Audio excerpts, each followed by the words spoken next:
Já tivemos o lançamento das RTX 5090 e 5080, mas é claro que a gente tem que ver a diferença da 5090 para a 4090. Então eu vim te mostrar aqui um teste rapidinho, que a gente não conseguiu ainda pegar nas mãos a 5090 para testar por nós mesmos, mas é claro, já teve vários vídeos no YouTube antes de mostrar o resultado de teste, mostrar aqui um pouquinho das duas placas, né? A 4090, ela é uma placa de 24 GB de GDDR6X com um barramento de 384 bits, né? O que mais a gente tem aqui, ó? Seguinte, a gente tem onde é que está? Aqui, ó, TDP de 450 watts, ela puxa 450 watts de energia, isso tudo no conector de 16 pinos padrão, que a gente já conhece das RTX 4070 para cima, né? E aqui no Tech Power Up, a gente vê que a diferença entre ela e a 5090 é ali 35%, né? E entre a 4090 e a 5080 é de 11%. Então a 4090 ainda está na frente da 5080. E é claro, a 4090 ela é uma placa PCI 4.0x16. Já a 5090, o que a gente tem? A gente teve um aumento ali de 24 GB de GDDR6X para 32 GB de GDDR7. Então a gente teve aí um aumento tanto no tipo de memória, então a velocidade da memória aumentou, e é claro, de 24 para 32 ali, aumentando seus 8 GB de RAM+, e o barramento a gente foi de 384 para 512 bits. Isso mostra pra gente que a gente realmente tem um aumento de quantidade máxima de dados que vai estar passando por segundo ali, né? A gente consegue ver isso aqui também, né? PCI 5.0x16. Pelo que a gente viu, não faz uma diferença tão gritante assim você usar a 5090 no PCI 4.0, mas vamos aí de qualquer jeito. Aqui, ó, bandwidth da memória na 32 GB, né, na 5090, o bandwidth é de 1.9 terabytes por segundo, isso é muita coisa. Na 4090, esse número é o seguinte, aqui ó, 1.01 terabytes por segundo. Então a gente foi de 1.01 para 1.79, um grande avanço aí na quantidade de dados que a largura de banda consegue passar por segundo. E é claro que a gente consegue ver aqui mais é o fato de que ela é em TDP de 575 watts. Então a gente foi de 450 para 575, um aumento de 125 watts para conseguir ali 30% ou 35% de performance relativa em média a mais, né? Mas é claro que a gente tem aí outras mudanças também. Como vocês já viram em todo o material da NVIDIA, a gente tem agora o DLSS 4, que é um frame generation, né, absurdo pelo que a gente viu. A gente teve testes ali mostrando que jogos que nativamente estavam rodando a 27 FPS, agora estavam rodando acima de 200 FPS, um aumento absurdo.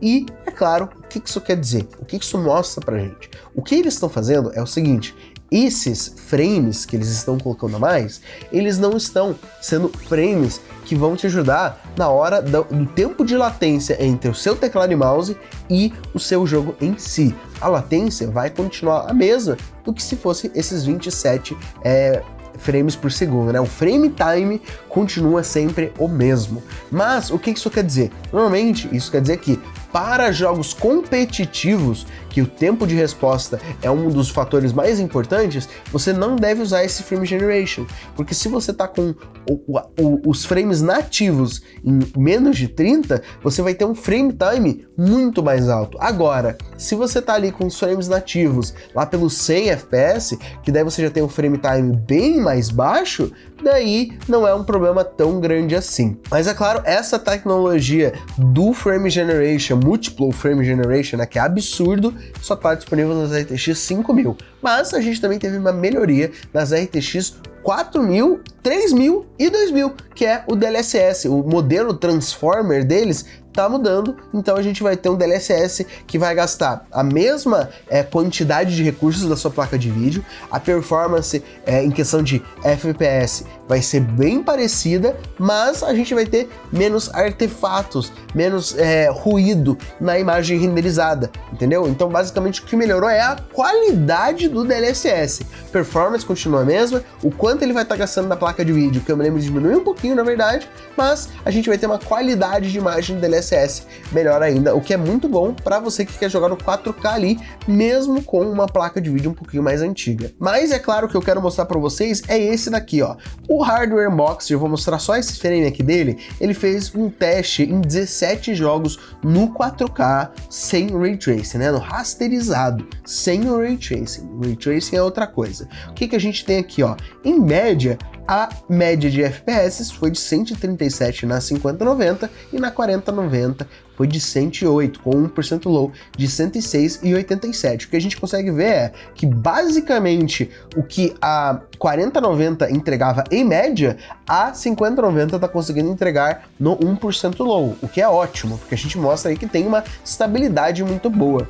Mas aqui a gente tem aqui a listinha também dos jogos que foram testados. Marvel Rivals, Stalker 2, CS2, God of War Ragnarok, Delta Force, Space Marine. Cara, tem uma cacetada de jogo aqui. Um dos melhores avanços que a gente viu foi no Cyberpunk 2077, né? Ó, aqui a gente tá no 4K no High Quality. A 4090 tava entregando ali em média seus 94 FPS, a 5090 pulou para 124 FPS, um aumento de 32%. Isso a gente consegue ver que até em questão do 1% low, deu uma boa aumentada. Naquele outro que a gente viu na média, a gente viu que o 1% low da 5090 era a média da 4090. Aqui, o 1% low da 5090 tá mais alto do que a 4090 entregava na média. Então a gente teve aí um aumento maior no Cyberpunk também. Cyberpunk é um dos primeiros jogos que a Nvidia já lançou um novo Transformer Model, que é aquilo que eu falei do DLSS, né? Melhorando a qualidade do DLSS. Esse vídeo aqui vai estar na descrição para você dar uma olhada, que aqui tem vários testes da média de cada um, média no 1080p, média no Quad HD, média no 4K, e todos os testes que a gente viu em vários outros jogos. Aqui, ó, por exemplo, Cyberpunk no 4K, quer dizer, Cyberpunk, esse aqui é no Quad HD, mas aqui, ó, Cyberpunk no 4K, com o Ray Tracing no Ultra, a gente tem ainda um aumento consideravelmente menor do que a gente viu, mas ainda assim 11% de aumento, e é claro que lá tem todos os resultados para vocês. Aqui tem, ó, comparando tanto com a 5090 quanto 4090, 4090 Super, várias outras placas de vídeo da geração 4000 e da geração RX 7000 da AMD também. Se você tá procurando a sua 5090, talvez você tenha que esperar um pouquinho mais, porque realmente teve pouco estoque, não só aqui, mas no mundo inteiro. Mas é claro, se você tá querendo o máximo de performance que você vai encontrar em placas de vídeo, realmente a 5090 vai continuar campeã por um bom tempo. Então, deixa o teu like, se inscreve no canal e eu te vejo no próximo vídeo.